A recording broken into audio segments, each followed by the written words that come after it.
Chers internautes, bonjour. Nous avons le plaisir d'accueillir sur le plateau de l'invité spécial de Financial Afrique, Seydina Tandja, un acteur connu et reconnu dans la finance africaine en général, connu aussi bien en Afrique de l'Ouest, en Afrique du Nord qu'en Afrique centrale.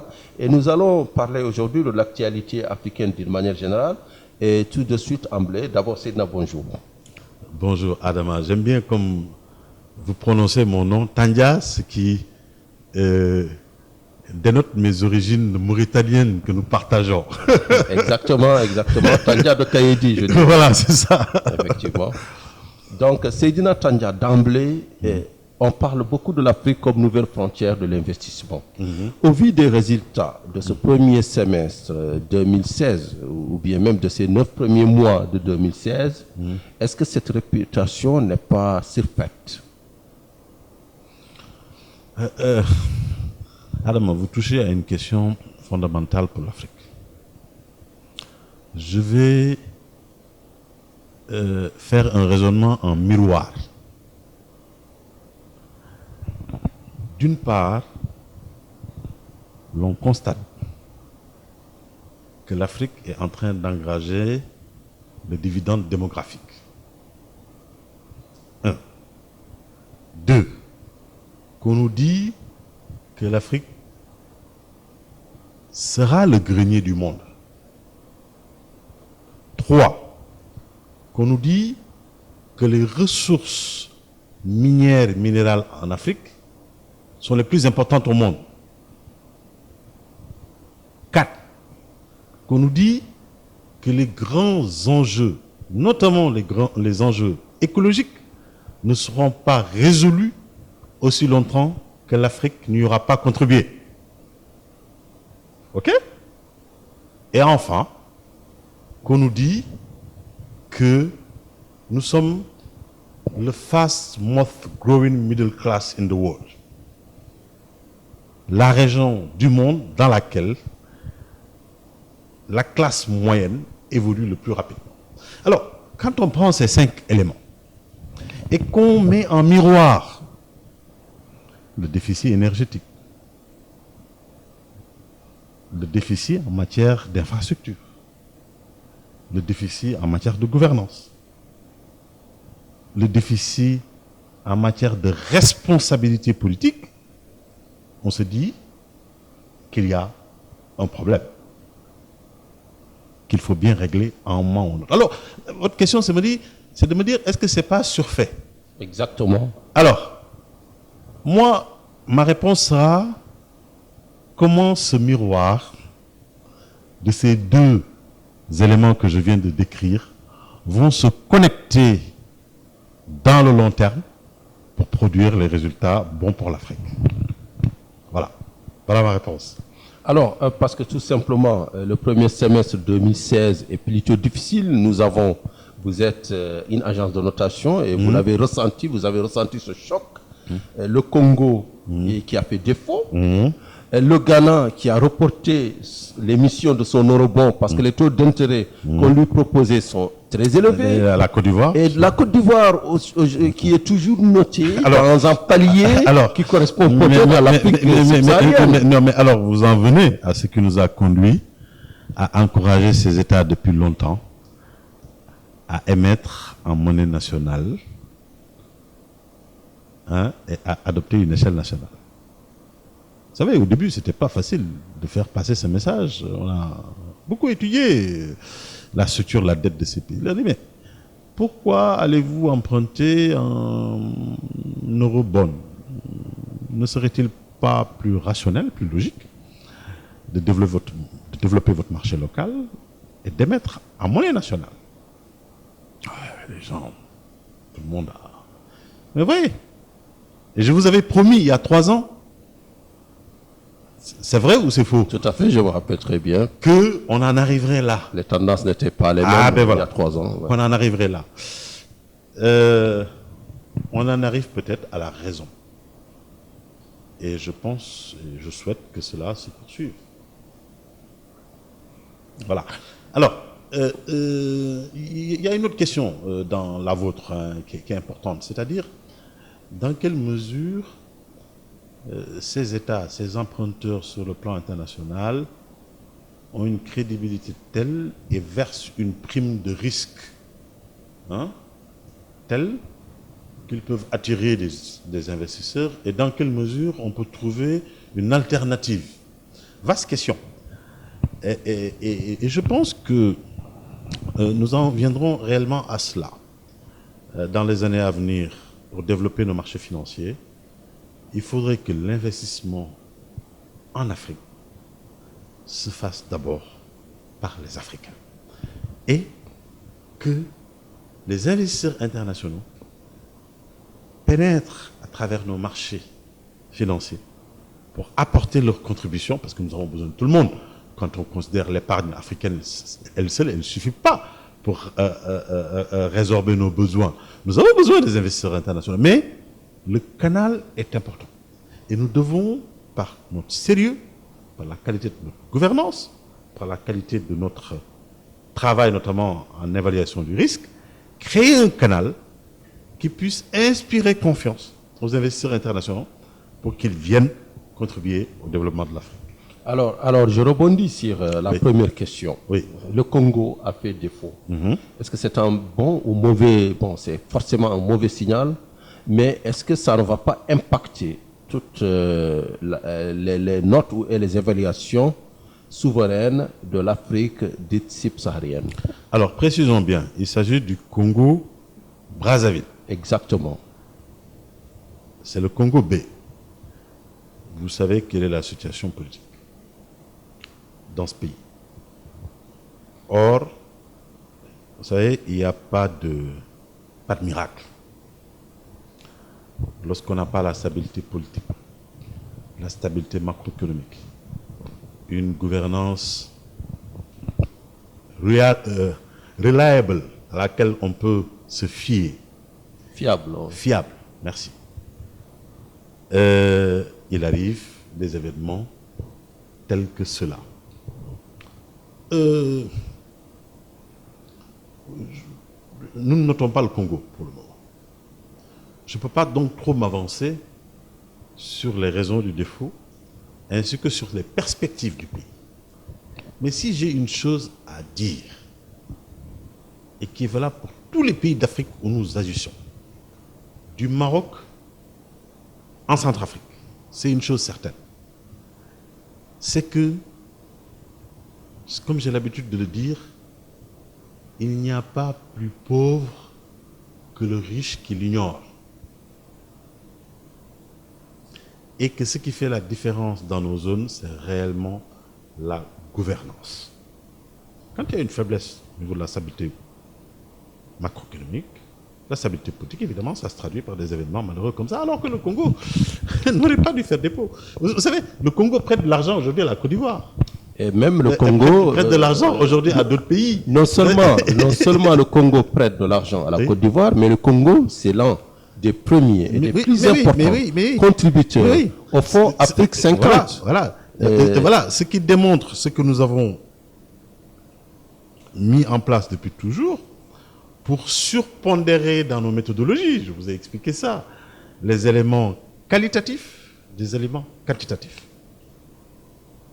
Ce n'est pas parce qu'on a la possibilité d'être riche qu'on ne peut pas faire défaut. Mais les éléments qualitatifs sont importants. L'agenda gouvernemental, la stabilité politique, la stabilité macroéconomique et la qualité de la gouvernance. Ce sont nos principaux problèmes. Alors, toujours sur cette question, vous avez parlé de la stabilité politique, de la qualité de la gouvernance. Et malheureusement, nous vivons des jours difficiles dans un pays que nous aimons bien, vous et moi, le Gabon. Est-ce que ça veut dire que la note du Gabon, qui est adossée à cette stabilité politique, qui est le soubassement de toute notation, est-ce que c'est-à-dire que nous devons nous attendre de la part des grandes agences qui notent le Gabon, nous devons nous attendre à une dégradation sévère? En tout cas, à une mise sous surveillance. Le Gabon est sous surveillance. En tout cas, chez Ouattara, le Gabon est sous surveillance. Pour plusieurs raisons. D'abord, vous savez qu'il y a de façon latente dans ce pays depuis longtemps la prévision de cette crise. Tout le monde s'y attendait d'une certaine façon. Ce qui s'est passé, vous le savez, l'opposition s'est enfin réunie, a pu constituer une réelle contrebalance au pouvoir de Monsieur le Président Ali Bongo et revendique aujourd'hui la victoire. Nous avons 2 présidents au Gabon à ce jour. Vous conviendrez avec moi que ce n'est pas une condition de stabilité politique. Mais au-delà de cela, lorsqu'on considère la structure même économique du Gabon, ce qu'on appelle le Dutch disease, le Gabon s'est longtemps reposé. Dutch disease, c'est-à-dire la malédiction du pétrole. Voilà. Reposé sur ce revenu du pétrole, où il y a eu bon an, mal an, une redistribution qui a connu ses couacs, parce que vous savez que toutes les augmentations de salaire, etc., la sécurité sociale a connu à un moment ou à un autre des moments où on a pris des décisions ou des moments où on en est revenu. Bon, enfin, voilà. Où la tension sociale est très forte. Vous savez, j'ai été 5 ans au Gabon cette année, je n'ai pas rencontré un Gabonais content, même ceux qui étaient dans le régime. Qu'est-ce que vous pouvez envisager comme perspective dans de telles circonstances?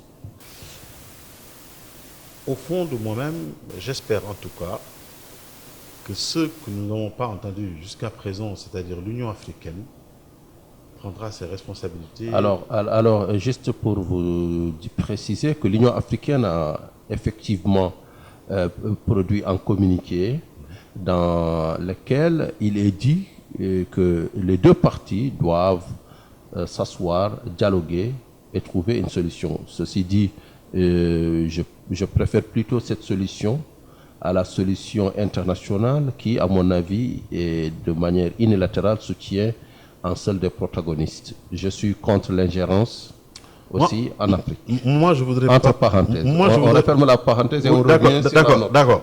Moi, je voudrais pas rentrer dans des histoires politiques. C'est pas mon rôle. Tout à fait. Nous non plus. Ce n'est pas mon rôle. Mais on peut, dans une perspective, j'allais dire, je suis africain avant tout, et je connais un peu, j'aime beaucoup ce pays, comme vous l'avez dit au départ. Et je pense que le dialogue ne doit jamais être rompu, dans n'importe quel pays.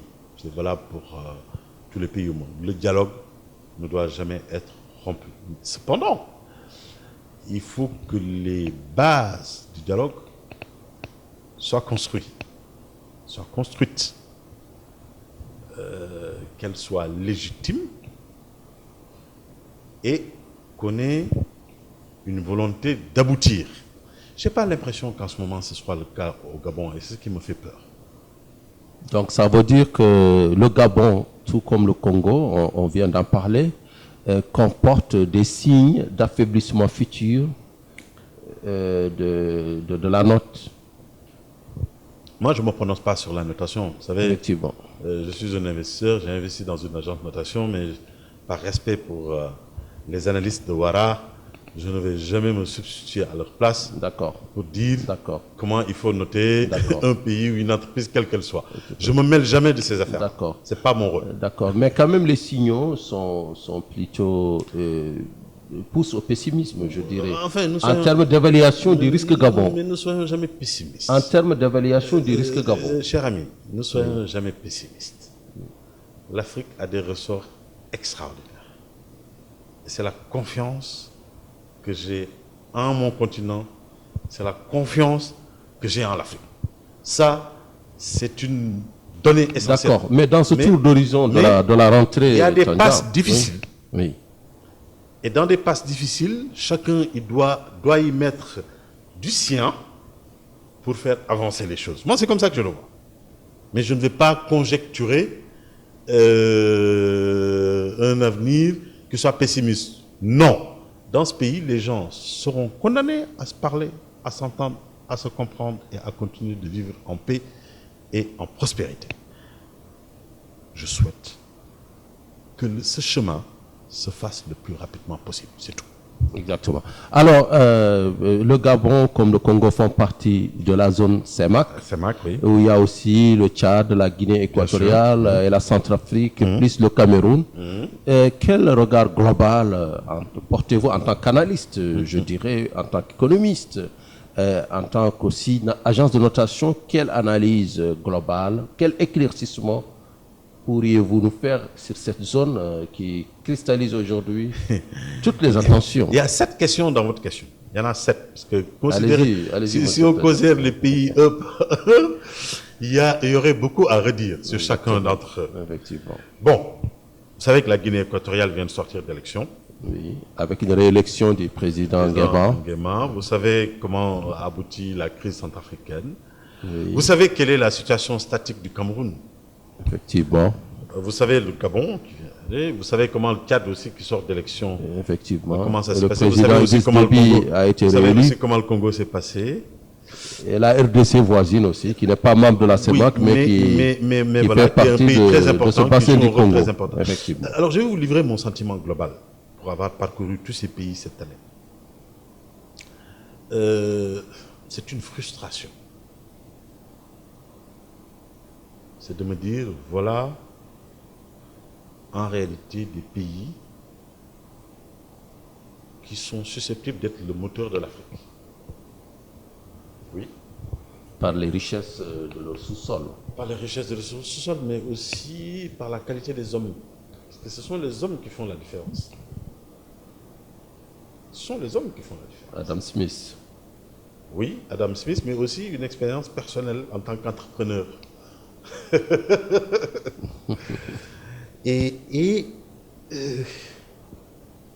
C'est une profonde tristesse quand on regarde le potentiel humain camerounais, qui est extraordinaire. Je ne vais pas rentrer dans des détails, mais je voulais vous dire que c'est une profonde frustration et il y a beaucoup de travail. L'Afrique centrale, globalement, sur 2017, va faire du surplace. Ce que j'appelle du surplace. C'est-à-dire, entre le temps que les énergies seront mobilisées à gérer les conflits et le moment où d'autres conflits pourront naître et les impératifs du moment, ils feront du surplace. Ce qui est dommage, alors qu'ils peuvent être un réel moteur pour l'Afrique. Voilà. Alors, le président Feu Mobutu Sese Seko disait que l'Afrique est un revolver et le Zaïre sa gâchette. Et que pensez-vous aussi de la RDC? Parce que là aussi, le dialogue politique est dans l'impasse. L'Union africaine a nommé un envoyé spécial en la personne d'Edem Kodjo, que vous connaissez très bien, qui a été récusé, ancien secrétaire général de l'OIA et qui est récusé par l'opposition. Est-ce que là aussi, il n'y a pas des signes d'inquiétude sur le versant, c'est-à-dire sur la planète finance? Parce qu'on parle encore une fois de l'appréciation des risques ou bien de l'appétit des investisseurs sur l'Afrique. Est-ce que tout cela, ce n'est pas finalement repousser les investisseurs, ce n'est pas retarder les programmes de développement? Non. Bizarrement, il y a un paradoxe. Lorsqu'on a... J'ai avec Anwar, que tu connais. Oui, Anwar Hassoun, ancien de Moody's et qui est avec Wara. Qui est associé. L'un des plus brillants, je dirais, analystes de la finance islamique. On a essayé de regarder comment se sont comportés les revenus des entreprises en période de crise et en période de stabilité en Afrique. Vous serez surpris de voir qu'en période de crise, les entreprises, les investisseurs se comportent très bien. C'est bizarre, hein? C'est bizarre. D'ailleurs, c'est-à-dire qu'en période de crise, il y a plus d'investissement. Non seulement il y a potentiellement plus d'investissement, mais il y a plus de résultats pour les entreprises. C'est curieux, hein? C'est que lorsque les choses sont Tout normalisées... secteur confondu. Oui, oui. C'est que lorsque, le secteur industriel principalement. Tout à fait, oui. Lorsque les choses sont normalisées, que les impôts fonctionnent, que la douane fonctionne, que l'administration fonctionne, les entreprises font moins de résultats. C'est bizarre, hein? C'est très bizarre. Hein. Ça va à l'encontre de tout ce qu'on a. Donc ça veut dire que le chaos enrichit certains. Exactement. C'est bizarre. Vous n'allez pas être cet investisseur de Wall Street qui disait que c'est quand le sang coule qu'il faut investir. Je vous laisse la responsabilité de cette assertion, mais on n'est pas loin de cette observation. Que, en général, en Afrique, vous remarquerez, regardez la Côte d'Ivoire, regardez en Côte d'Ivoire, les entreprises, nous en notons beaucoup en Côte d'Ivoire. Alors, mais lorsque les choses se normalisent, les entreprises font moins de résultats. C'est une indication à double sens. D'abord, de se dire, pour répondre à votre question initiale, que ce n'est pas parce qu'il y a le chaos que les investissements n'arrivent pas. Un. Et deuxièmement, une leçon pour l'administration et le fonctionnement de l'État qui doit se poser des questions et se dire, est-ce que nous sommes efficients et optimum en période de paix et de sécurité? C'est une vraie question. C'est une vraie question, sauf que si on envisage la chose dans sa globalité, on se dit que les agents économiques ou les citoyens que nous sommes ont besoin de paix pour éduquer leurs enfants, pour suivre le droit au bonheur. Mais Adama, moi j'en suis, excuse-moi, je sais là où tu vas en venir, mais moi j'en suis revenu de cette question-là. Mon observation n'a pas du tout confirmé ces leçons scolastiques que nous avons tous eues en économie, pour nous dire qu'il y avait des règles qu'il fallait suivre. Même la Banque mondiale est revenue là-dessus, qu'il fallait respecter. Non, moi j'en suis revenu, honnêtement. Et aujourd'hui, je vous ai répondu tout à l'heure en miroir sur un certain nombre de points.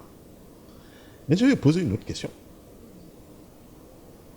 Les premières raisons que j'ai évoquées tout à l'heure, c'est-à-dire la question du grenier du monde, de l'incontournable par rapport aux dividendes, à l'environnement, le dividende démographique, le fast most growing class, etc. Mais la question que j'attendais de vous, c'est de me dire, mais qu'est-ce qu'on en retire comme conséquence au niveau de la notation des pays africains? Ben oui, on allait en venir. Oui, non, mais c'est ça la vraie question. Ouais. C'est-à-dire, au fond, on nous dit que... Mais vous parlez de potentiel, mon cher ami. Vous ne parlez pas de la réalité. De la réalité. On nous dit en tout cas qu'il y a des index qui sont là, qui confortent ces pays dans leur potentiel d'avenir. Nous ne sommes pas le grenier du monde. Nous importons chaque année l'équivalent de 40 milliards de dollars de nourriture, de produits alimentaires. Donc nous sommes loin d'être le grenier du monde, même si nous en avons le potentiel. Mais j'en conviens, même si nous avons capacité à répondre en temps et en heure à ces obligations financières, on évalue aussi l'avenir. Le potentiel. Les perspectives, qu'on appelle les perspectives chez nous. Vous auriez pu me demander, mais quelles sont ces perspectives-là? Comment vous en tenez compte dans vos analyses? Et aujourd'hui, c'est un gros chantier que nous venons de mettre en place, nous, chez Wara, pour regarder un certain nombre d'index africains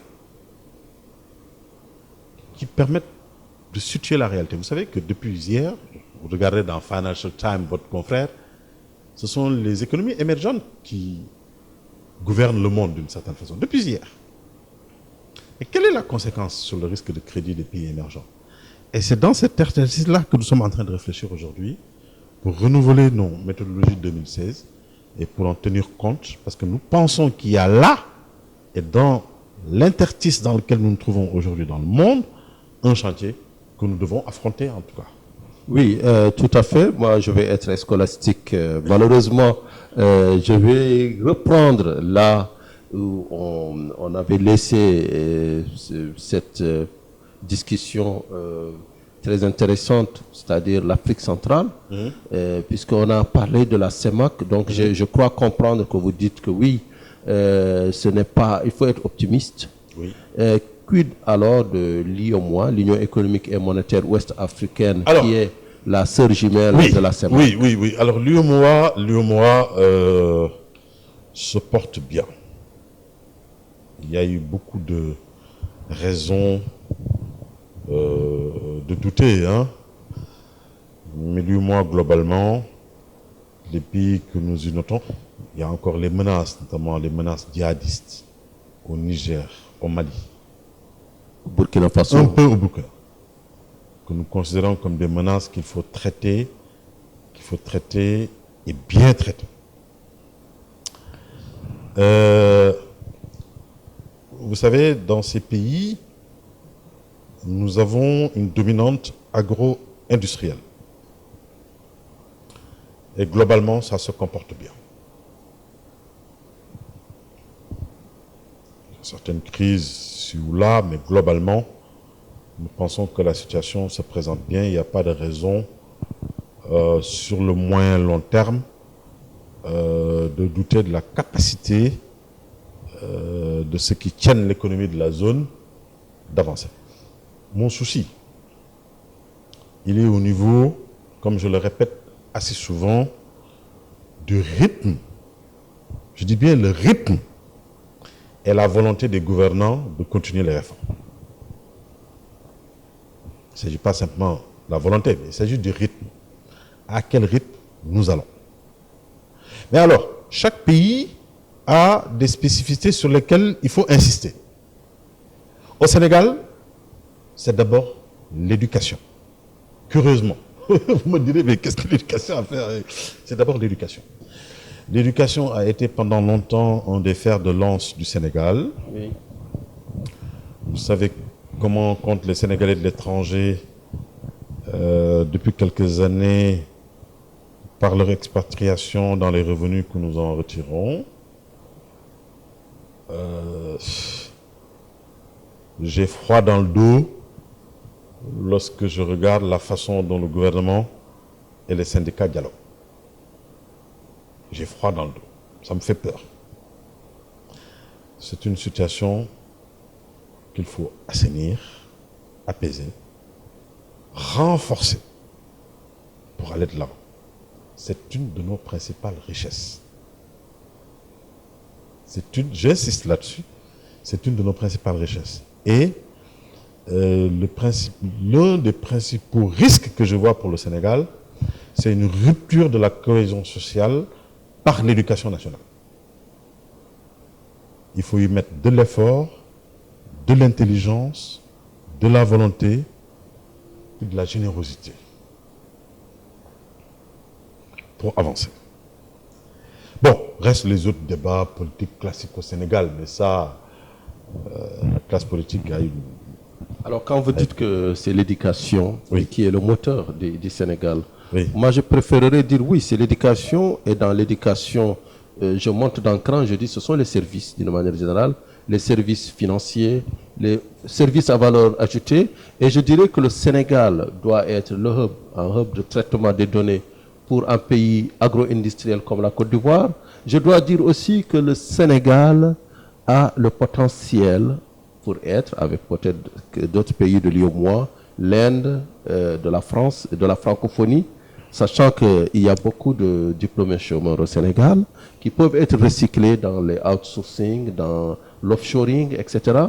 Est-ce que le plan Sénégal émergent, que vous connaissez très bien, je pense que vous l'avez lu, même si ce n'est pas votre livre de chevet, est-ce que le plan Sénégal émergent a appréhendé la place du Sénégal dans le nouveau monde? Je ne me permettrai pas de juger le plan Sénégal émergent. Je n'ai pas été... Ouah n'a pas été commis pour noter le plan Sénégal émergent. Mais tout ce que je peux dire, c'est que vous avez raison en disant que l'attractivité d'un pays, qui est un élément fondamental de sa compétitivité, emporte aussi le fait de pouvoir attirer, conserver des compétences venant de partout dans le monde, y compris des hubs de services qui sont destinés au monde entier. Le cas de l'Inde que vous avez évoqué est un cas édifiant. Et je vais vous donner un exemple. Nous avons 2 clients au Sénégal. Nous avons Total Sénégal et vous notez. Entre autres clients. Hein. Total Sénégal et Microcred. Et vous savez quoi? Oui. Chez Total Sénégal et chez Microcred, travaillent des informaticiens sud-africains, sénégalais, impatriés, congolais et autres africains qui produisent des services destinés à tout le réseau à travers le monde. Mais en face, il y a quoi? Qu'est-ce que nous avons comme législation qui permet d'encourager ça? Moi, c'est la question que je me pose. Je me dis, mais ces gens-là, ils font des efforts, ils ont trouvé le Sénégal comme un point, comme un hub qui leur permettent de faire venir, d'attirer des compétences. des compétences, de conserver. Mais qu'est-ce qu'il y a en face pour les encourager eux-mêmes à poursuivre dans cette voie, mais encourager d'autres à en faire? Vous parlez de dispositifs, d'incitation fiscale, etc. Des vraies questions. D'encouragement. Des vraies questions. D'encouragement à la valeur ajoutée. Des vraies questions qui devaient nous intéresser plutôt que d'autres questions périphériques dont nos hommes politiques ont. Tout à fait. Hélas. Donc on parle du positionnement stratégique du Sénégal. C'est important. Moi, je ne porterai pas de jugement sur le plan sénégalais. Effectivement. Mais en tout cas, moi, je regarde la réalité de ce que je vis dans les entreprises. Tout à fait. Et pour moi, ce sont ces entreprises-là qui sont susceptibles de créer de la croissance, de créer de la richesse, et que l'État les aide à créer les conditions pour son partage, conditions de l'émergence d'une classe moyenne riche, éduquée, et qui va faire la prospérité de notre culture. Voilà. Toujours restons sur le Sénégal, oui. Parce que quand on parle de l'IOMOA, on parle du tandem Sénégal-Côte d'Ivoire, oui. Ou bien du triangle même Sénégal-Côte d'Ivoire, Burkina Faso. Mais aujourd'hui, chacun de ces pays a ses qualités. Aujourd'hui, est-ce que un positionnement stratégique ne serait pas de dire à la Côte d'Ivoire l'agro-industrie et au Sénégal tout ce qui est services liés aux opérations d'import-export, services financiers, services d'expertise, etc. Adam, oui. Il y a d'abord des règles qui gouvernent cette union. Ces règles sont ceux de l'UEMOA. Il faut que ces règles soient déjà appliquées. Deuxièmement, le monde dans lequel nous allons ne pourra pas avancer aussi longtemps que les États n'auront pas compris que la mutualité, j'insiste sur ce mot, la mutualité est la condition pour sauver ce monde. J'insiste bien sur ce terme, parce que moi j'ai regardé ces questions sous tous les sens. La mutualité. Moi, la question que je me pose, ce n'est pas une question de tandem Côte d'Ivoire-Sénégal, ça existe déjà. D'une certaine façon, par la nécessité. Il y a une autre nécessité qui s'est fait jour. Est-ce que, question que j'ai abordée avec des financiers la semaine dernière, le Sénégal, la Côte d'Ivoire, le Togo, le Bénin, le Niger, le Burkina seront capables de se dire « Ah, on doit pouvoir émettre ensemble, par exemple, une obligation, parce que la Guinée-Bissau, qui vient d'une période de crise, a besoin d'énergie, a besoin de fonctionner, et nous allons faire un emprunt commun qui va lui permettre de le relever et de rejoindre l'intégration. Nous sommes obligés d'aller ensemble. Là, vous évoquez, même si vous ne le dites pas, une gouvernance économique. Une gouvernance économique, mais qui va au-delà du simple terme de gouvernance économique. Au-delà de l'IOMOA, je parle de la du commissariat de l'IOMOA. Je parle de la mutualité. Okay. Une vision mutuelle de notre économie, de savoir que nous avons un destin commun et quels sont les outils que nous pouvons utiliser pour aller ensemble de l'avant de façon optimale. C'est ça ce que j'appelle de façon optimale. Parce que chacun pris dans son coin. Chacun émet ses emprunts dans son coin. Voilà, c'est ça. Il va être pris dans son coin. Il va payer le tarif fort. Mais est-ce qu'ensemble, nous ne sommes pas plus forts? Et quels sont les outils que nous pouvons mettre en place pour optimiser les conditions dans lesquelles nous empruntons et pour optimiser le chemin dans lequel nous sommes engagés. J'ai parlé de rythme tantôt, j'y insiste. Il faut que le rythme des réformes soit connu à l'avance, prévisible, et que les acteurs économiques sachent où on va, à quel rythme et à quel moment. C'est très important. J'allais vous poser la question tantôt, mais c'est une belle transition. Il y a beaucoup d'émissions obligataires de la part de ces États au niveau du marché financier régional. Et quel regard portez-vous sur ces émissions? Y a-t-il pas un risque de surchauffe? Non. Aujourd'hui, heureusement, il y a eu une initiative extraordinaire de la Banque centrale qui a créé l'agence UMOA Titres, l'AUT, qui est dirigée par Adrien Diouf, Adrien nous Diouf. saluons au passage. Oui, et je pense qu'en termes de rationalisation, et tout à l'heure quand je parlais de mutualité, moi je pense que c'est le lieu dans lequel cette mutualisation pourrait trouver une source d'inspiration. Ils font du bon travail. Il y a des données aujourd'hui qui sont des sources qui sont concentrées en un même endroit. Il y a une prévisibilité des émissions, ce qui est important, il y a un agenda. Et il y a les résultats qui sont connus. Ils s'acheminent sur d'autres chantiers sur lesquels il est peut-être prématuré que je puisse m'avancer là-dessus, mais je pense que de ce point de vue-là, sur le marché, la question qu'il faudrait se poser, ce n'est pas du côté public, c'est plutôt du côté privé. Enfin, il faudrait se le poser du côté public en une partie. Les émissions corporate. Les engagements que les États ont pris au départ de privatiser par la bourse. Aujourd'hui, il n'y a que la Côte d'Ivoire qui le respecte.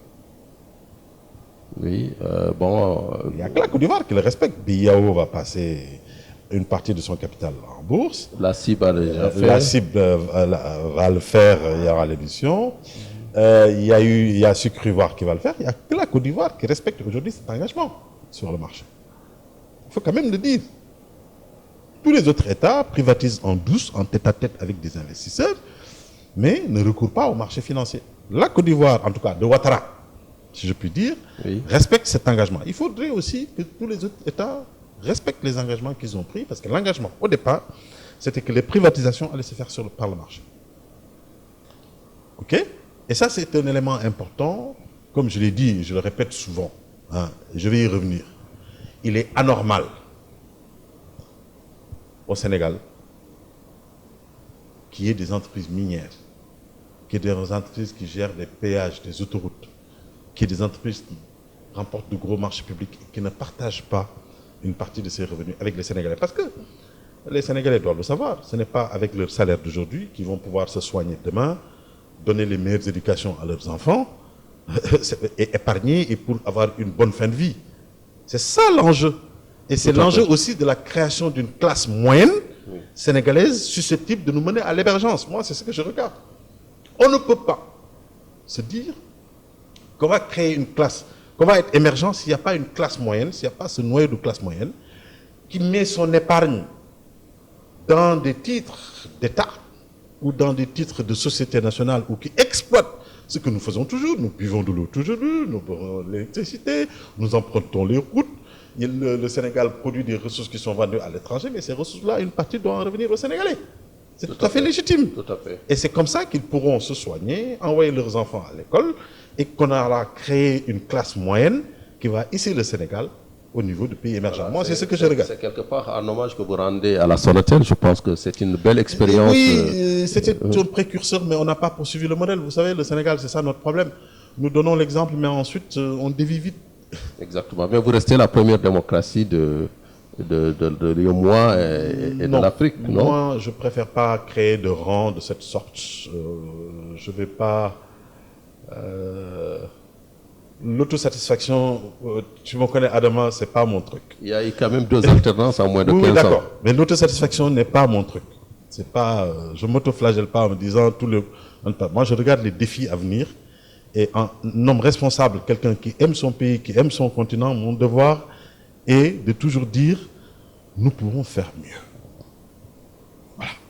Je préfère ce langage-là. Tout à fait. Nous pouvons faire mieux. L'UEMOA peut faire mieux. On a parlé du Sénégal, de la Côte d'Ivoire, du Burkina Faso. On n'a pas parlé des pays exposés aux risques djihadistes, en particulier le Niger, le Mali et puis par extension même Burkina. un pays, voilà, le Burkina, par extension un pays qui ne fait pas partie de l'UEMOA, Le Nigeria, ni de la CEDEAO. Non, non, je parle du Tchad même. le Tchad, oui. Mais qui intervient au Le Tchad, Mali le Cameroun aussi. avec un oui. contingent.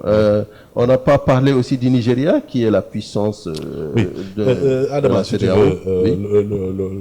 le fond du problème dans cette question-là, c'est qu'aujourd'hui, je n'ai entendu aucun responsable politique au niveau mondial.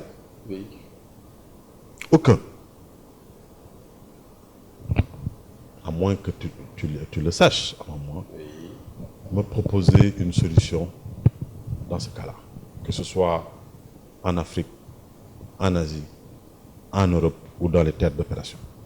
Il n'y en a aucun qui propose une solution pour cette question. Mais pourquoi? La question des risques terroristes, Oui. qui est quand même couvert par des polices d'assurance. Oui, mais pourquoi? Pourquoi? Je me dis que la question est peut-être ailleurs. Nous devons avoir une réflexion de long terme, c'est de voir quelles sont les dynamiques à l'œuvre et comment on peut imaginer une jeune Anglaise de 16 ans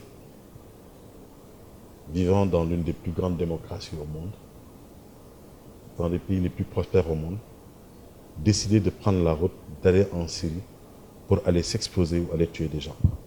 Qu'est-ce qui est la source de cela? Je ne fais que poser des questions parce que moi-même, je n'ai pas de réponse. Mais je me dis peut-être que si on abordait cette question d'une autre façon, que le discours ambiant, on pourrait peut-être commencer déjà à envisager des solutions, à ne pas dire, voilà, terrorisme par-ci, terrorisme par-là. OK? Mais c'est une vraie préoccupation. Tout à fait. Et je pense que c'est un chantier, nous avons un destin commun dans ce monde. Et nous devons tous pourvoir à la réflexion pour y arriver. Mais en même temps, il y a deux choses concomitantes auxquelles nous n'avons pas suffisamment réfléchi. Vous avez vu? C'est au même moment où il y a eu cette crise économique mondiale que Daesh et autres ont pris du poids. Tout à fait. OK? Il y a eu une concomitance. Daesh est né du chaos en Irak et en Syrie. En Irak, en Syrie, mais aussi d'une faiblesse économique des puissances occidentales. OK? Oui. Qui ont fait que certains qui étaient déjà des laissés pour compte l'ont été davantage.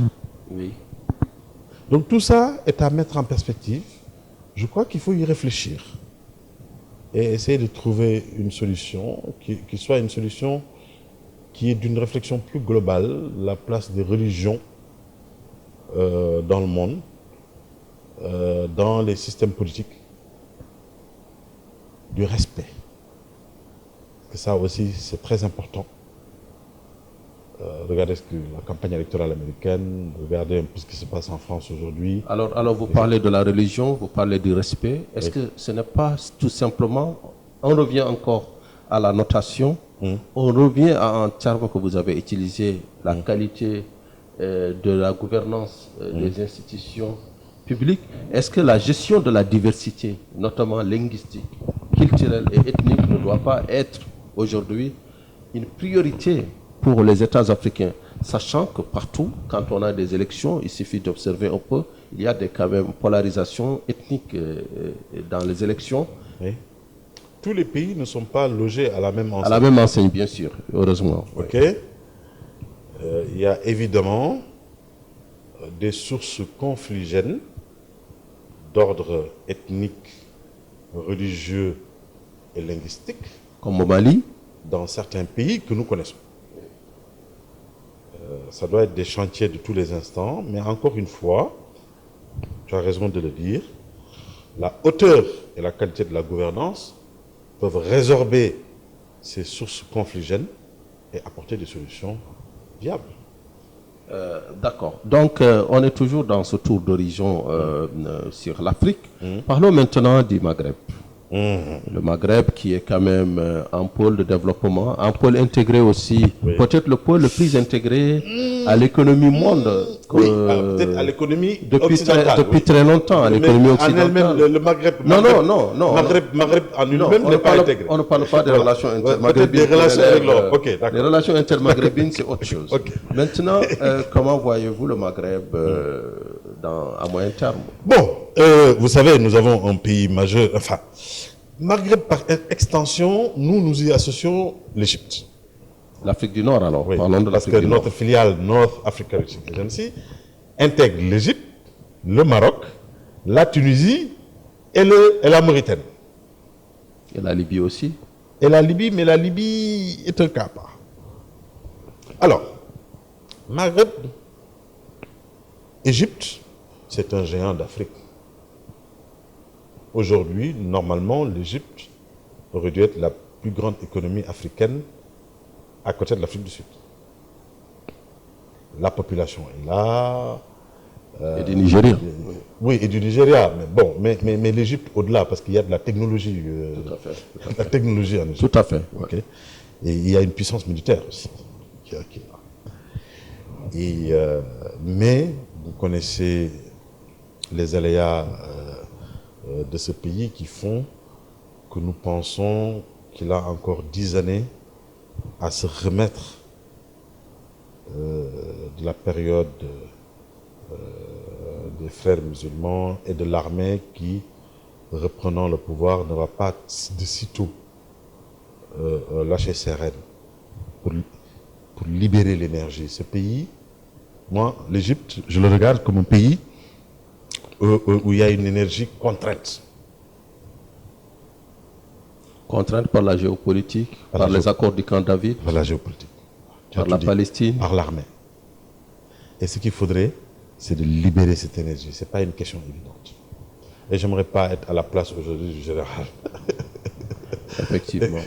Parce que, alors, cette énergie, quand on ne la libère pas, elle génère en elle-même de la régression qui peut créer des chocs à des moments donnés. Ils ont quand même obtenu l'un des prêts les plus importants que le FMI ait jamais accordé à un pays africain. Oui, mais le FMI, les États-Unis sont derrière, bien sûr. Et puis avec la Jordanie, bon, pays que nous ne couvrons pas, mais aussi qui est aidé du fait du flux de réfugiés. Il y a des réalités géopolitiques qui conditionnent aussi quelquefois le risque de crédit. OK? Donc vraiment, c'est un peu ça la difficulté avec ce pays. Une énergie contrainte, des solutions qui vont être sur le long terme, difficiles à mettre en œuvre, mais en même temps une explosion démographique et sociale qui peut générer des conflits à tout moment. Tout à fait. Voilà, résumé sur l'Égypte. Alors, sur la Tunisie est un pays qui a beaucoup régressé ces 2 ans. C'était l'étoile du Maghreb, par l'appétit des investisseurs, par son tourisme, par sa paix sociale, par la cohabitation, quoi qu'on dise, qui existait entre les différentes communautés. Parce que la communauté juive en Tunisie, mais tout d'un coup, là aussi, elle est partie en vrille. Souhaitons que le nouveau Premier ministre, jeune Premier ministre, saura remettre les choses dans les rangs. C'est pas facile.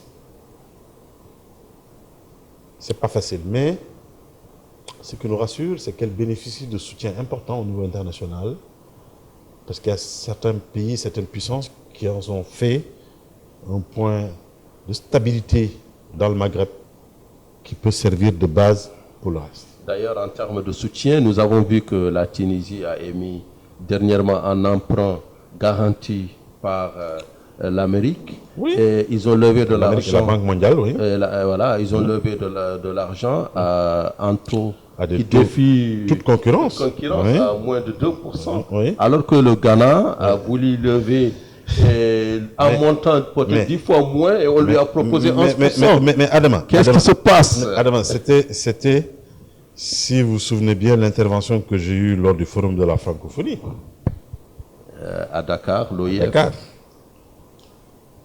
J'ai dit à tout ce beau monde que s'il fallait créer une solidarité, une francophonie économique, parce que c'était ça le terme. Tout à fait. Qu'on a oublié d'ailleurs depuis. Il fallait prendre de la graine de ce qui s'est passé en Jordanie et de ce qui s'est passé en Tunisie. La Tunisie en est à sa deuxième émission garantie par les États-Unis, mais la première a été garantie par le Japon. Le Japon, Empereur Somorai. Voilà. Et la Jordanie a fait la même chose, garantie par la Banque mondiale et par les États-Unis. Si nous voulons créer une communauté francophone économique solidaire, il faut que ce soit donnant-donnant et gagnant-gagnant. Est-ce que, je vais poser la question, est-ce que le Luxembourg, la Belgique, le Canada, la France sont susceptibles de garantir un emprunt pour la Guinée-Bissau au niveau international autour de 2% pour permettre à ce pays de redécoller, d'avoir des écoles qui fonctionnent, d'avoir des hôpitaux qui fonctionnent, qui n'est pas francophone. aussi, qui fait partie de la francophonie. Qui fait partie de la francophonie. Ah oui, oui, qui fait partie de la francophonie pour redémarrer son économie, avoir des écoles qui fonctionnent, avoir des hôpitaux qui fonctionnent, rétablir la paix sociale et contribuer au développement économique. Est-ce que ça c'est possible? Alors, et si, et seulement si c'est possible, nous aurons une communauté francophone. Mais est-ce que ce seront des industries francophones qui vont aller construire les routes, les hôpitaux, etc. C'est cette communauté francophone-là qu'il faut créer. Mais là, tu me divertis sur une question sur laquelle nous avons aussi une question importante quand même. Une question qui est importante. Question importante oui, mais alors, ta question initiale a été tout aussi importante. C'est-à-dire, l'emprunt ghanéen, 11%... Qui a été repoussé finalement, parce que c'est insoutenable. Et nous parlions du Maghreb, oui. Et donc, je pense que quand je parlais de mutualité tout à l'heure, nous sommes là au cœur de la question. Est-ce qu'il y a une solidarité gagnant-gagnant qui peut faire que tout le monde en sorte et bien? C'est ça la question. Quand on a fait le tour, qu'on a essayé de comprendre un peu quelles sont les interactions, quelles sont les connexions, j'en reviens moi à ce terme de la mutualité. Voilà. Voilà, la mutualité. Alors, on est toujours au Maghreb. Oui. Il y a un pays qui est le Maroc. Oui, alors le Maghreb. Vous connaissez aussi. Oui, le Maroc, oui. Et il y a un autre aussi, qui est mon pays. tout aussi important, l'Algérie. Oui. Qui politiquement ne s'entend pas bien avec le Maroc. Oui. Mais les deux pays sont les deux premières puissances du Je Maghreb. connais mieux le Maroc que l'Algérie. Voilà. Et quelles sont les perspectives? Je dois l'avouer. L'Algérie ne fait pas partie de notre zone NARA. Nous ne notons pas l'Algérie, nous ne notons aucune entreprise. De toute façon, l'Algérie ne s'est jamais encore fait Voilà. voter. Voilà. Mais peut-être que ça va venir. Oui. Avec les difficultés auxquelles ils sont confrontés, peut-être que des ressources additionnelles ne seraient pas de trop. Donc l'Algérie, là, je dois reconnaître mon ignorance. Nous ne couvrons pas ce pays, nous le connaissons, nous le suivons. Mais je ne peux pas, à ce stade, donner une analyse qui soit pertinente. En revanche, pour le Maroc, nous connaissons très bien ce pays. Je pense que c'est un pays adoptif. Vous voyez, c'est d'abord une admiration que j'ai pour ce pays, pour deux raisons. D'abord, vous savez, on a parlé de la question de la sécurité, la question du djihadisme, on n'a pas évoqué le Maroc jusqu'à présent. La stabilité politique, la sécurité, il est assuré.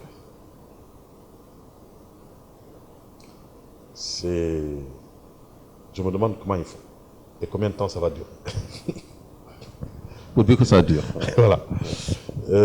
Ça, c'est une question extraordinaire. Et ils apportent une contribution, une collaboration dans les autres espaces, que ce soit en Europe ou ailleurs, pour prévenir des actes avant qu'ils ne se produisent. C'est quand même, de ce point de vue-là, il faut reconnaître que les services sont bons. Mais ce pays, quand on parle de ses marchés financiers, m'inquiète beaucoup. Il y a eu des défauts très graves. Ils sont en retard sur... Le Maroc est exactement là où en était l'Afrique de l'Ouest en 2005, quand il y a eu le défaut des ICS sur le marché financier. Il y a eu des défauts, je ne parle pas de Maghreb style, etc.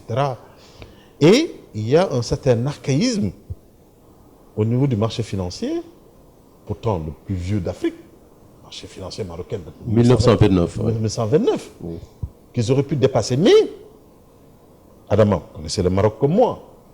Il y a certains archaïsmes qui sont difficiles à... Alors là, vous parlez de quoi? Du taux de change? Non, De la monnaie? non, je parle de la réglementation sur le marché. Mais, vous savez, nécessité fait loi. Aujourd'hui, il y a... Mais quels sont les archaïsmes? Oui, mais il y a un réel paralysme. Il y a un réel paralysme. Aujourd'hui, il y a une paralysie, ce que je voulais dire, où les fonds communs de placement et les OPCVM ne font plus confiance à certains titres, par exemple, sur le marché. Alors qu'il suffisait de les noter pour connaître quel est le risque de crédit. OK? Et la notation n'est pas introduite, n'est pas... Vous savez qu'il y a eu un changement à la tête, non seulement Tout à fait, il y a eu un changement du marché. au niveau de l'organisme. Le gendarme a changé de nature. Le gendarme a changé de nature, ce n'est plus CDVM, c'est devenu l'autorité du marché financier, et qu'une nouvelle dame, vient d'être très connue, qui vient d'être très légitime. Donnons-leur le temps d'analyser le marché, d'en tirer les conséquences et de prendre les règles qui soient idoines pour se faire. Voilà. En attendant, le Maroc, c'est le pays qui va accueillir. En attendant, bon, le Maroc, vous savez, le Maroc ressemble un peu au Sénégal. Lorsqu'il y a une bonne pluviométrie, lorsque le pétrole est trop bas, tout va bien. Lorsque les Marocains résidant à l'étranger, les MRE, ou les Sénégalais résidant à l'étranger envoient de l'argent, tout se passe bien. Il y a de la sécurité, il y a de la stabilité. No problème. Mais ces éléments peuvent être rapidement réversibles. Une sécheresse peut arriver à tout moment, les criquets peuvent débarquer à tout moment, le pétrole peut reprendre l'ascenseur, le chômage en Europe peut tasser les revenus des Émirats. C'est vraiment des pays qui sont ressemblants. Voilà, à cette différence près, à la grosse différence près, que le Maroc est quand même aujourd'hui en conquête en Afrique. Que sa balance des paiements, les gens parlent toujours de la balance du commerce extérieur, mais moi je leur dis, ok, très bien, il y a la balance du commerce extérieur, mais il faut regarder aussi la balance des paiements, quelquefois. Tout à fait, tout à fait. Hein? C'est plus réel. Voilà, l'argent aussi, ça arrive quelque part. Mais il faut aussi quelque part regarder la balance des paiements. Et la balance des paiements, au niveau du Maroc, du fait de la conquête financière, au niveau des assurances, etc., que tu connais, les politiques de Moulay Hafid El-Alami, ministre de l'Industrie, qui est en train de mettre, etc., qui vont porter leur fruit, peut-être pas maintenant, mais dans le temps, sont en tout cas pour nous des éléments qui indiquent que ce pays se bat. Voilà, et c'est bien. D'accord. Alors, ce pays se bat. Je voulais juste ajouter que le Maroc a connu quand même un changement très important. Dans les années 90 et 2000, la première source d'exportation, c'était les phosphates. C'est les industries de l'OCP, l'Office chérifien des phosphates. Et désormais, depuis l'année dernière, c'est Renault, c'est Tangemed. Donc, c'est les voitures Renault qui sont produites au Maroc et qui sont exportés dans le vaste monde. Un paradoxe, parce que tu sais bien que cette question a été laissée pour compte par le roi Hassan II, pour des raisons historiques que tu connais. Tout à fait. Et qu'il y a une agence qui a été créée là-bas, qui a créé des routes. Moi, j'y étais, j'ai visité Tangemet, j'ai visité Renault, Nissan, au Maroc. Et voilà. Et bientôt Peugeot va venir prendre le port de Kenitra. Mais bien sûr. Non seulement Peugeot, mais aussi Bombardier. Bombardier est déjà là-bas. Donc voilà. Et tout cela pour revenir sur le Sénégal. La qualité des ressources humaines, à la base, qui font attirer des investisseurs, attirer des trucs de valeur pour les conserver et donner des valeurs et donner des produits de haute valeur ajoutée au monde. Ce qui me permet de revenir sur le Sénégal pour dire qu'effectivement le Sénégal c'est le Maroc, parce qu'il y a les phosphates aussi, les ICS, mais que vu la trajectoire des ICS, elle est très différente quand même de celle des OCP. Le Sénégal a eu des usines de montage de voitures depuis très longtemps. Leur trajectoire aussi est très différente. Ne me fais pas mal. Qu'est-ce qui explique Mon cher, ne me fais pas mal. Qu'est-ce qui explique tout cela? Il est que c'est fondamentalement la question de la vision, de la volonté et de la détermination des gouvernants à produire du résultat. Je n'en dirai pas plus. D'accord. Alors, le Maroc, c'est le Sénégal c'est le Maroc. À cette différence près que les ICS n'ont pas eu la même trajectoire que les phosphates du Maroc, que aussi les usines de montage que le Sénégal avait depuis très longtemps n'ont pas eu la même trajectoire que les usines de montage au Maroc? Comme je l'ai dit, la question fondamentalement, c'est une question de vision, de volonté et de détermination pour produire un résultat partagé pour le pays. C'est ça la question. D'accord. Pour finir avec le Maghreb, il y a un pays, je sais que vous avez des liens très forts avec ce pays, peut-être même vu votre nom, puisqu'en Afrique de l'Ouest, tout se sait. Quand vous me dites que vous vous appelez Tandja, je dirais peut-être que vous êtes d'origine mauritanienne. Oh, ma cousine est la Benjamin du gouvernement. Effectivement, effectivement. Donc, que pensez-vous de ce pays qui est particulier, par sa position géographique et aussi de par sa position culturelle de trait d'union entre le monde arabe et l'Afrique? Bon, je vais parler d'une question personnelle. Que mon père est né à Attar. Mon grand-père est né à Bakel, au Sénégal. Mais mon père est né à Attar, en Mauritanie. Voilà. Et il parle la Hassania. Oui. Et j'ai été baigné, moi, dans cette ambiance africaine très tôt. Oui. Et bon, je connais mes relations mauritaniennes. C'est pas maintenant que je vais les évoquer ici. Pour moi, il n'y a pas de différence entre le Sénégal et la Mauritanie. C'est le même pays. Sur le plan économique, est-ce que la Mauritanie aujourd'hui, la Mauritanie aussi qui ne s'est jamais fait noter, est-ce que la Mauritanie a des perspectives intéressantes? Oui, mais enfin, la Mauritanie a un problème de fond. C'est d'abord d'apaiser les relations ethniques et sociales. Ce n'est pas encore le cas. Alors, ce n'est pas encore le cas. Est-ce que vous pouvez préciser votre pensée? Oui, c'est-à-dire qu'aujourd'hui, soyons francs, il existe encore des sources de conflits entre les populations halpoulars, les haratines et les Maures. Ça a duré trop longtemps. Trop longtemps. Et au fond, moi ça me fait mal. Et quelle est la solution? Non, j'ai pas de solution. La solution, c'est simplement, moi je crois que le temps va régler tout ça. C'est aussi une affaire de génération. Moi je ne crois pas à la génération spontanée. Il n'y a pas de génération spontanée, mais je dis que c'est une affaire de temps. C'est-à-dire qu'au fur du temps, les choses vont s'apaiser. Je le pense. Donc pour l'agence de notation que vous êtes, si vous devriez noter la Mauritanie, vous allez beaucoup vous appesantir sur la stabilité économique, la stabilité politique, la bonne gouvernance. Et la cohésion économique et sociale. Et sociale, effectivement, qui pose problème. Cohésion économique et sociale, c'est quelque chose de très important. Et sur une échelle de 1 à 6, la Mauritanie ne sera pas bien notée. Bon, il y a d'autres éléments institutionnels qui jouent. D'autres éléments institutionnels qui jouent où la Mauritanie n'est pas encore tout à fait au point. Tu connais bien les cas de Maurice Bank qui ont fait défaut, qui ont été liquidés. Tout à fait. La nomination de mon frère et ami qui est sénégalais. Paradoxalement, on a des parcours bizarres. Lui, il est né, lui c'est vrai sénégalais. Il est né. Vous parlez du gouverneur de la Banque centrale de Mauritanie. Effectivement. Et qui, lui, est devenu gouverneur de la Banque centrale sur les entrefaits de cette question de Maurice Bank, en qui nous avons toute confiance, qui est l'une des personnes les plus brillantes du Sénégal. Tout à fait. Et qui, par erreur, a dû être envoyé en Mauritanie lors de la crise. Des grands et qui est devenu aujourd'hui gouverneur de la Banque centrale. Tragiques événements de 1989. Comme quoi, dans tout mur, il y a une porte. Tout à fait. Parce qu'il ne serait jamais devenu gouverneur de la Banque centrale ici. Effectivement. D'une certaine façon. Tu vois, il y a des paradoxes dans la vie. Effectivement. Et donc, et en qui quelqu'un de très sérieux. D'accord. Et tu sais que c'est l'un des rares à avoir démissionné du gouvernement parce que oui. Qu'il a créé la Caisse nationale d'assurance maladie. La CNAM. Voilà, et qui a connu, et là, il est devenu gouverneur de la Banque centrale. Non, je veux dire, c'est un pays qui nous ressemble beaucoup. Pour moi, ce n'est pas deux pays. Oui. Alors, vous dites que la Mauritanie, c'est l'autre partie du Sénégal, et le Sénégal, c'est l'autre partie de la Mauritanie. Oui. Les deux pays viennent de découvrir du gaz en quantité. Mais je vais te dire. Alors, frontières communes. Je vais te dire. Est-ce que ce n'est pas. Je sais là où tu vas en venir. Effectivement, oui. Tu sais, nous sommes condamnés à nous entendre. D'autant qu'il y a le gaz. Non, mais je veux dire, non.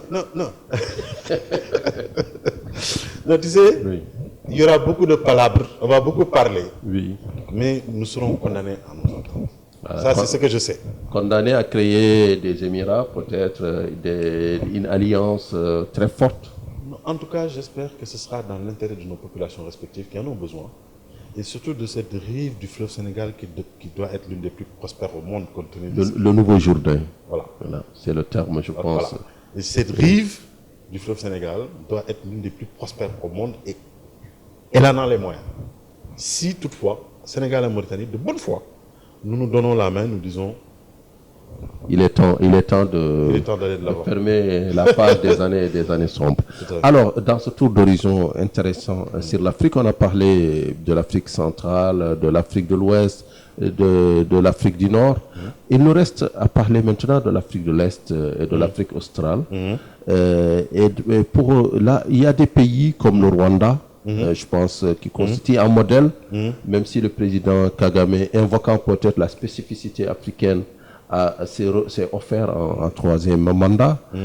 Il y a la question de l'Afrique du Sud, un pays où pour la première fois l'ANC a perdu de manière substantielle des communes. Il y a aussi d'autres contrées dont on parle beaucoup moins, la Tanzanie qui a mis fin dernièrement aux négociations avec l'Union européenne sur les APE. Donc quel regard portez-vous sur ces pays-là, cette vaste le Kenya partie du aussi, continent? oui. Le Kenya, exactement. Le Kenya, évidemment. OK, qui a accueilli déjà, là récemment, TICAD, qui était TICAD, un événement très important et accueilli sur ce pays, redore repose son blason et montre sa capacité d'organisation. Enfin, pour le Rwanda, bon, c'est clair, hein, Kagame est un homme qui a une... il y a quelque chose qui m'impressionne chez lui, c'est la qualité, ce qu'on appellerait en business la qualité de l'exécution opérationnelle. C'est quelqu'un qui regarde jusqu'au détail. Et pourtant, c'est un homme qui était en treillis quand il a pris le pouvoir, qui a fait le maquis, Mais c'est peut-être pour ça. qui n'a pas fait avare. C'est peut-être pour ça. C'est parce qu'il voulait gagner. Et quand on veut gagner, on néglige rien. On ne néglige pas le petit détail. Le petit détail, c'est quoi? Par exemple, lorsqu'il sort de son avion à l'aéroport de Kigali, il va prendre sa carte de crédit pour chercher du cash. Ce que je dis là est avéré. Hein. Et quand ça ne fonctionne pas, la banque qui a mis son qui a le gap, distributeur, ouais. qui a le gap, a un problème. Mais je n'envisage pas qu'on puisse gouverner autrement, en réalité. Le diable est dans le détail, mais est-ce que... La qualité de l'exécution opérationnelle. Aujourd'hui, tous ceux qui vont au Rwanda ou en reviennent n'ont que des loges pour ce pays qui avance, qui a de gros projets. Vous savez que là récemment, ils vont installer une unité pour transformer le coltan, qui va de l'avant et qui a, je crois, l'estime et le respect, non seulement de sa population, mais aussi de ses pairs. Tout à fait, tout à fait. Et ça, c'est quelque chose d'important. Bon, il faut l'encourager. Bon, la question du troisième mandat est une question, évidemment, qu'il fallait aborder. Je pensais qu'il aurait pu avoir la hauteur et la nécessité de dire que ce n'est pas l'homme indispensable, parce que nul n'est indispensable. Effectivement. Et qu'il y a d'autres derrière lui qui ont contribué à ce résultat, qui pourraient aussi être promus Oui. pour faire leurs preuves. C'est le seul élément de ma déception. Exactement, exactement. Alors, la Tanzanie, c'est vrai, Tanzanie qui bat des records en ce moment en ce qui concerne notamment le tourisme. Le café aussi, grand producteur de café, le pays en stabilité, Oui. et qui va encore, nous espérons, le rester un certain temps. Bon, il faut espérer que le secteur bancaire, qui est encore un peu assez archaïque, se restructure suffisamment Oui. pour donner le bon flux à l'économie pour fonctionner. Oui. Ça, c'est le vrai problème de la Tanzanie. Voilà. Au niveau de l'Afrique du Sud, évidemment, on a vu ce qui s'est passé. Oui. Moi, je pense que c'est une récompense de Mandela, contrairement à ce qu'on pourrait penser. C'est-à-dire que, voilà un pays où des Noirs africains, ne préjugeant pas de la peau où la majorité des dirigeants d'un parti sont allés voter pour eux pour le bien du pays. Je pense que l'arc-en-ciel est en train de prendre forme. Voilà. Et c'est comme ça que nous devons nous regarder en Afrique. De dépasser des questions raciales, des questions ethniques ou linguistiques, et de regarder quel est notre intérêt commun et qui, à un moment donné, peut mieux le porter pour avancer ensemble. Voilà. Alors, Seydina, après ce passionnant tour d'horizon, je vous repose la question de départ. Oui. Est-ce que la réputation de nouvelles frontières de l'investissement qu'on donne à l'Afrique n'est pas surfaite? Honnêtement, je veux en revenir à cette conjonction nécessaire. Moi, je regarde les choses, j'évite souvent de donner des jugements définitifs. Parce que la vie n'est pas comme ça. La vie évolue au jour le jour. Il y a une conjonction à faire qui est nécessaire. Et c'est le vrai chantier. Quand je parle de rythme de réforme, quand je parle de gouvernance, quand nous parlons de mutualité, c'est ça les vraies questions. Est-ce que nous sommes, ce que nous regardons, est-ce que nous sommes à un moment où le potentiel que j'ai cité, je n'y reviens pas, et les faiblesses que j'ai citées, je ne reviendrai pas, ont des chances par les gouvernants à ce que les déclics se fassent pour créer l'Afrique que nous voulons. Moi, je préfère regarder ça dans ce sens-là. J'aime bien cette expression, l'Afrique que nous voulons. Vous notez un certain nombre d'entreprises. Oui.